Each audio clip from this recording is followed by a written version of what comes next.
Hey everybody, I'm Rachel. I like to read sci-fi, and I'm here today to read you chapter 20 of The Chessmen of Mars by Edgar Rice Burroughs, The Charge of Cowardice. Gahan, watching through the aperture between the hangings, saw the frantic flight of their pursuers. A grim smile rested upon his lips as he viewed the mad scramble for safety, and saw them throw away their swords and fight with one another to be the first from the chamber of fear. And when they were all gone, he turned back toward Tara, the smile still upon his lips. But that smile died the instant that he turned, for he saw that Tara had disappeared. "Tara!" he called in a loud voice, for he knew that there was no danger that their pursuers would return. But there was no response, unless it was a faint sound as of cackling laughter from afar. Hurriedly he searched the passageway behind the hangings, finding several doors, one of which was ajar. Through this he entered the adjoining chamber, which was lighted more brilliantly for the moment by the soft rays of hurtling Thuria, taking her mad way through the heavens. Here he found the dust upon the floor disturbed, and the imprint of sandals. They had come this way, Tara and whatever the creature was that had stolen her. But what could it have been? Gahan, a man of culture and high intelligence, held few, if any, superstitions.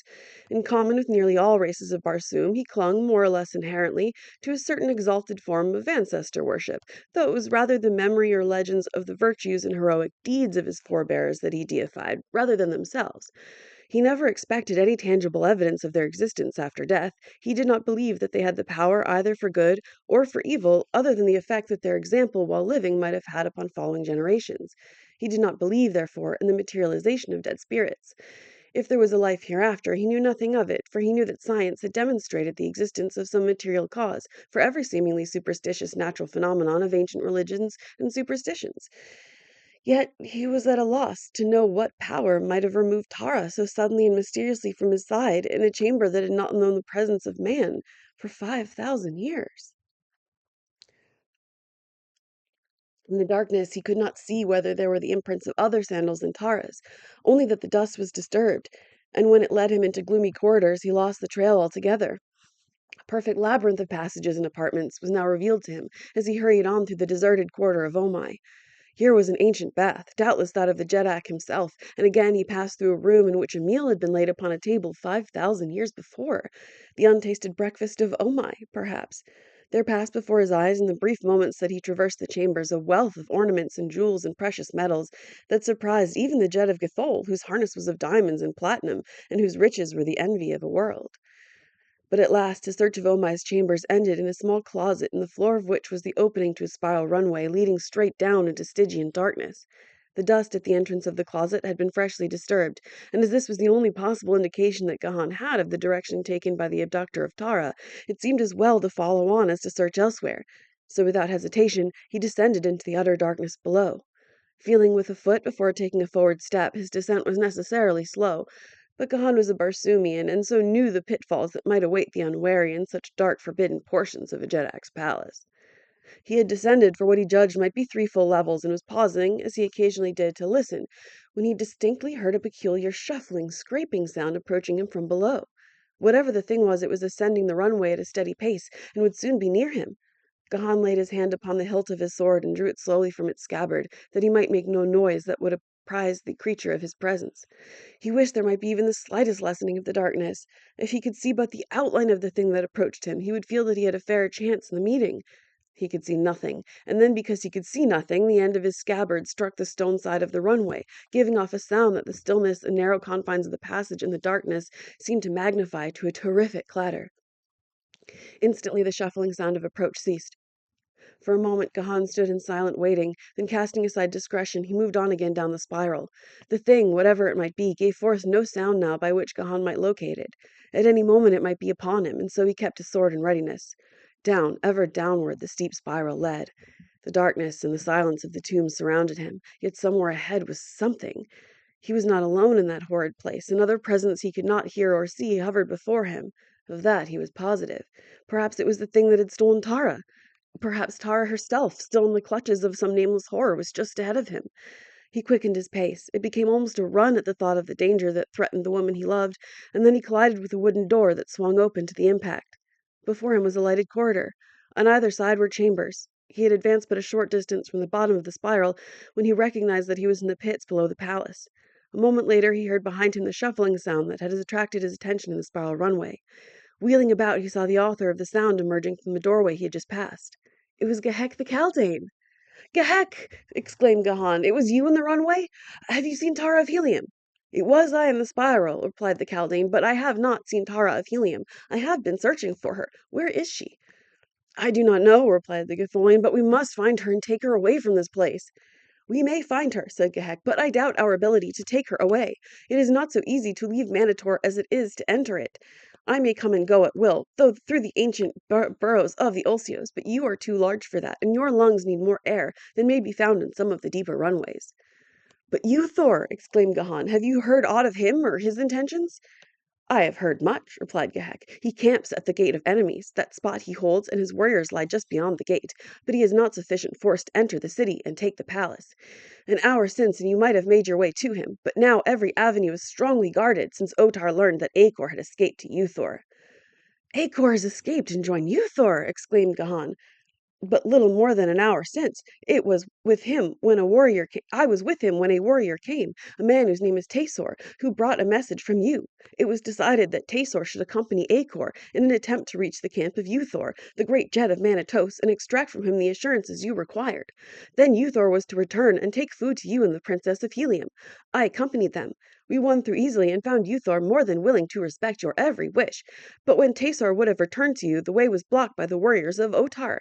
Then it was that I volunteered to come to you and report and find food and drink, and then go forth among the Gatholian slaves of Manitor and prepare them for their part in the plan that Uthor and Tasor conceived." "And what was this plan?"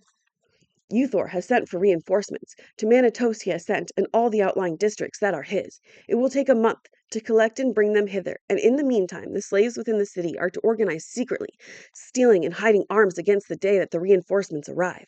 When that day comes, the forces of Uthor will enter the Gate of Enemies, and as the warriors of Otar rush to repulse them, the slaves from Gathol will fall upon them from the rear with the majority of their numbers, while the balance will assault the palace. They hope thus to divert so many from the gate that Uthor will have little difficulty in forcing an entrance to the city." "Perhaps they will succeed," commented Gahan, "but the warriors of Otar are many, and those who fight in defense of their homes and their Jeddak have always an advantage. Ah, Gehek, would that we had the great warships of Gathol or of Helium to pour their merciless fire into the streets of Manitor, while Uthor marched to the palace over the corpses of the slain." He paused, deep in thought, and then turned his gaze again upon the Kaldane. "Heard you aught of the party that escaped with me from the field of Jatan? Of Florin, Valdor, and the others? What of them?" "10 of these won through to Uthor at the Gate of Enemies, and were well received by him. 8 fell in the fighting upon the way. Valdor and Florin live, I believe, for I am sure that I heard Uthor address 2 warriors by those names." "Good!" exclaimed Gahan. "Go then, through the burrows of the Ulsios, to the Gate of Enemies, and carry to Florin the message that I shall write in his own language. Come, while I write the message." In a nearby room they found a bench and table, and there Gahan sat and wrote in the strange stenographic characters of Martian script a message to Florin of Gathol. "Why," he asked when he had finished it, "did you search for Tara through the spiral runway where we nearly met?" "Tasor told me where you were to be found, and as I have explored the greater part of the palace by means of the Ulsio runways and the darker and less frequented passages, I knew precisely where you were and how to reach you. This secret spiral ascends from the pits to the roof of the loftiest of the palace towers. It has secret openings at every level, but there is no living Manitorian, I believe, who knows of its existence. At least never have I met one within it, and I have used it many times. Thrice have I been in the chamber where Omai lies, though I knew nothing of his identity or the story of his death until Tasor told it to us in the camp of Uthor." "You know the palace thoroughly, then," Gahan interrupted. "Better than Otar himself or any of his servants." "Good! And you would serve the Princess Tara, Gehek. You may serve her best by accompanying Florin and following his instructions. I'll write them here at the close of my message to him, for the walls have ears, Gehek, while none but a Gatholian may read what I have writ to Florin. He will transmit it to you. Can I trust you?" "I may never return to Bantoom," replied Gehek. "Therefore I have but 2 friends in all Barsoom. What better may I do than serve them faithfully? You may trust me, Gatholian, who with a woman of your kind has taught me that there be finer and nobler things than perfect mentality, uninfluenced by the unreasoning tuitions of the heart. I go."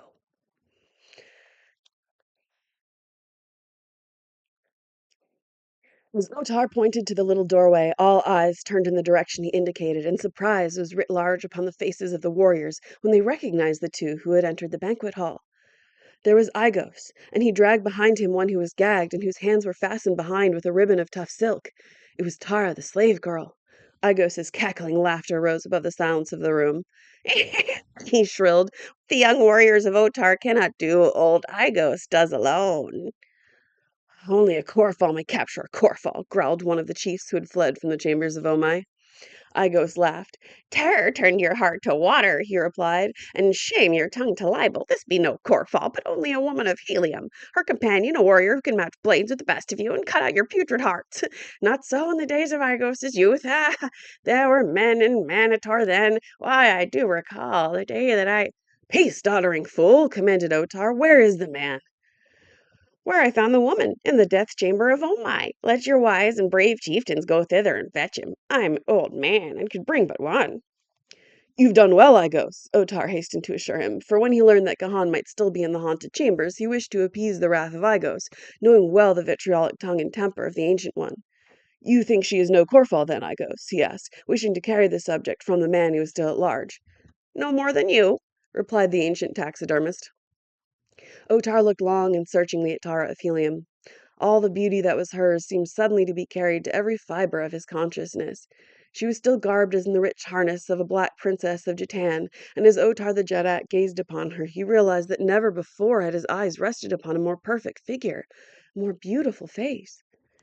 She is no Corfall, he muttered to himself. She is no Corfall, and she is a princess of Helium, and by the golden hair of holy Hecador, she is beautiful.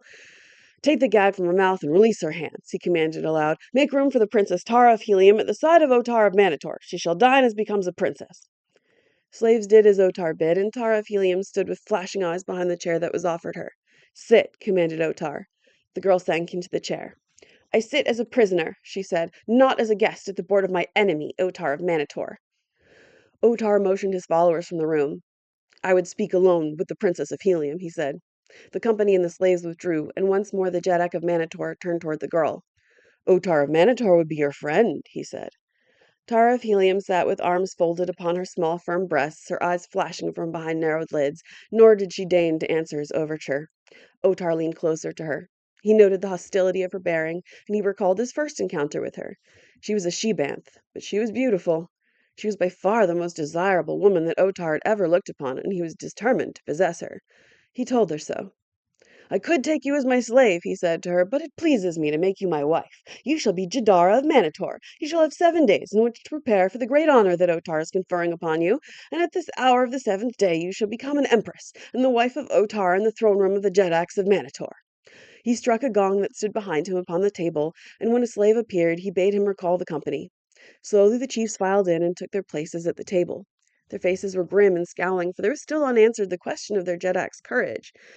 If Otar had hoped they would forget, he had been mistaken in his men. Otar arose.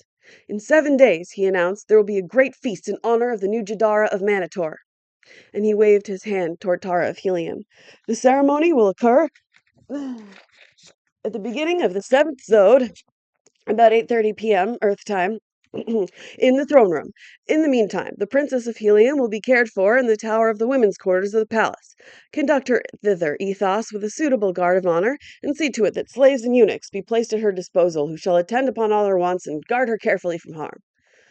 Now, Ethos knew that the real meaning concealed in these fine words was that he should conduct the prisoner under a strong guard to the women's quarters and confine her there in the tower for 7 days, placing about her trustworthy guards who would prevent her escape or frustrate any attempted rescue.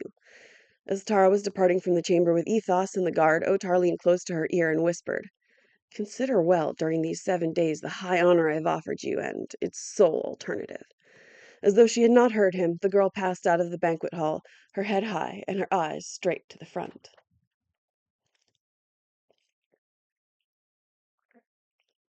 After Gahek had left him, Gahan roamed the pits and the ancient corridors of the deserted portions of the palace, seeking some clue to the whereabouts or the fate of Tara of Helium. He utilized the spiral runway in passing from level to level until he knew every foot of it from the pits to the summit of the high tower, and into what apartments it opened at the various levels, as well as the ingenious and hidden mechanism that opened the locks of the cleverly concealed doors leading to it. For food, he drew upon the stores he found in the pits, and when he slept, he lay upon the royal couch of Omai in the forbidden chamber, sharing the dais with the dead foot of the ancient Jeddak. In the palace about him all seethed, all unknown to Gahan, a vast unrest. Warriors and chieftains pursued the duties of their Their vocations with dour faces, and little knots of them were collecting here and there, and with frowns of anger discussing some subject that was uppermost in the minds of all. It was upon the 4th day following Tara's incarceration in the tower that Ethos, the major domo of the palace and one of Otar's creatures, came to his master upon some trivial errand. Otar was alone in one of the smaller chambers of his personal suite when the major domo was announced, and after the matter upon which Ethos had come was disposed of, the Jeddak signaled him to remain. From the position of an obscure warrior, I have elevated you, Ethos, to the honors of a chief within the confines of the palace. Your word is second only to mine. You are not loved for this, Ethos, and should another Jeddak ascend the throne of Manitor, what would become of you, whose enemies are among the most powerful of Manitor? Speak not of it, Otar, begged Ethos. These last few days I have thought upon it much, and I would forget it, but I have sought to appease the wrath of my worst enemies. I am very kind and indulgent with them. You, too, read the voiceless message in the air, demanded the Jeddak. Ethos was palpably uneasy, and he did not reply. Why did you not come to me with your apprehensions? Demanded Otar. Be this loyalty? I feared, O mighty Jeddak, replied Ethos. I feared that you would not understand, and that you would be angry. What know you? Speak the whole truth, commanded Otar. There is much unrest among the chieftains and the warriors, replied Ethos. Even those who are your friends fear the power of those who speak against you. What say they? Growled the Jeddak. They say that you're afraid to enter the apartments of Omai in search of the slave Taran. Oh, don't be angry with me, Jeddak. It's but what they say that I repeat. I, your loyal Ethos, believe no such foul slander. No, no, why should I fear? Demanded Otar. We do not know that he is there. Did not my chiefs go thither and see nothing of him? But they say that you did not go, pursued Ethos, and that they will have none of the coward upon the throne of Manitor. They said that treason? Otar almost shouted. They said that and more, great Jeddak, answered the major domo. They said that not only did you fear to enter the chambers of Omai, but that you feared the slave Taran, and they blame you for your treatment of Acor, whom they all believe to have been murdered at your command. They were fond of Acor, and there are many now who say aloud that Acor would have made a wondrous Jeddak. They dare, screamed Otar. They dare suggest the name of a slave's bastard for the throne of Otar. He is your son, Otar, Ethos reminded him, nor is there a more beloved man in Manitor. I but speak to you of facts which may not be ignored, and I do dare so to speak only because when you realize the truth may you seek a cure for the ills that draw about your throne. Otar had slumped down upon his bench. Suddenly he looked shrunken and tired and old. Cursed be the day, he cried, that saw those 3 strangers enter the city of Manitor. Would that Eudor had been spared to me. He was strong, my enemies feared him, but he's gone, dead at the hands of that hateful slave Taran. May the curse of Issus be upon him. My Jeddak, what shall we do? Begged Ethos. Cursing the slave will not solve your problems. But the great feast and the marriage is but 3 days off, pled Otar. It shall be a great gala occasion. The warriors and the chiefs all know that. It's the custom. Upon that day gifts and honors shall be bestowed. Tell me, who are most bitter against me? I will send you among them, and let it be known I'm planning rewards for their past services to the throne. We'll make Jeds of chiefs and chiefs of warriors, and grant them palaces and slaves, eh, Ethos? The other shook his head. It will not do, Otar. They will have nothing of your gifts or honors. I've heard them say as much. What do they want? Demanded Otar. They want a Jeddak as brave as the bravest, replied Ethos, though his knees shook as he said it. They think I'm a coward, cried the Jeddak. They say you're afraid to go to the apartments of Omai the Cruel. For a long time Otar sat, his head sunk upon his breast, staring blankly at the floor. Tell them, he said at last, in a hollow voice that sounded not at all like the voice of a great Jeddak. Tell them that I will go to the chambers of Omai and search for Taran the slave. End of the chapter. Oh boy, he's scared. I mean, the chapter is called A Charge of Cowardice, but like, he is not just being charged with it, he is exhibiting it. um, but yeah, I really like that once more we have here help coming from someone who is unconventional. Um, Gehek is not a great warrior. He cannot fight. He cannot do any of the things that Taran can do. But he can go through the rat's burrows and make it out and pass messages and do all sorts of things that Tehran can't, or Tehran Gahan can't. And I really like that they respect and use those things instead of just like being down on him for not being able to swing a sword as well as they can. That there are indeed other measures of manhood. There are other ways to be able to help, even on Barsoom, where such has been the tradition for hundreds of thousands of years. Um, I'm Rachel. I like reading science fiction. Please come back next time for chapter 21, A Risk for Love. This book has 22 chapters and then a little afterward that explains Jatan. I might just film that one as a short. I'm not entirely sure. But like, um, yeah, we're actually coming up to the end of this book. Uh, and oh, I think, yeah, the next couple of chapters, the end of one of them makes me cry a little bit because it's so sweet. Um, so yeah, join me next time for chapter 21, A Risk for Love.